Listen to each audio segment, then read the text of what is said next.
Damn, Alec, you did all of Are this. there any post-trial motions? None from the state, Your Honor.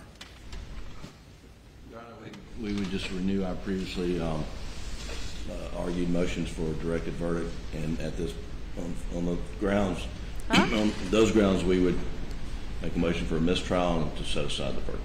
What? But the way that Jim's saying it, like, he sounds really defeated. Is Jim just a talking, like the talking piece, like Harpoolian? Why is Jim doing all the work?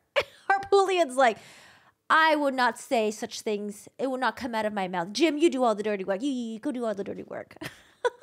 Jim sounds so defeated. Oh, Jim's like, yeah, I mean, I guess we'll ask for a mistrial. Could we have a directed verdict, please? Oh, my God. Jim. By the state, response. Your Honor, based on our previous arguments, we would submit that the case properly went to the jury and the verdict is proper, and would rely on those arguments. We've been here now 28 days, first few days of jury selection, and the remainder receiving testimony, an overwhelming amount of testimony and evidence that was presented to the jury for the jury's consideration. As I indicated to the jury during the jury charge, or the charge on the law, that this was a matter solely for the jury to determine. The court found at the end of the state's case that there's sufficient evidence to find the defendant guilty if the evidence was believed by the jury. Likewise, at the end of the defense's case, when the motion was renewed, the court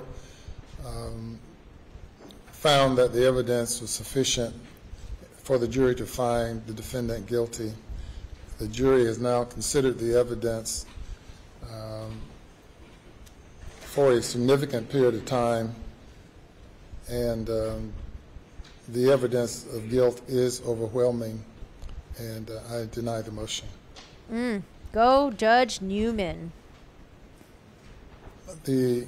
Murdaugh, you now having been found guilty of 2 counts of murder involving your wife and your son, 2 counts of possession of a weapon during the commission of a violent crime, the burden now comes upon the court to impose a sentence.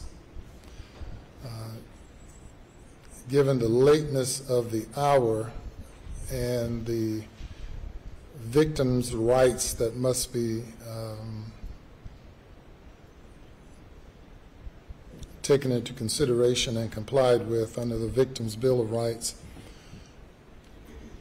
and consider what I would anticipate to be a number of people who might have something to say regarding sentencing, we will defer sentencing to a later date. Okay. Of course, the minimum sentence for murder is 30 years. The maximum sentence is life imprisonment.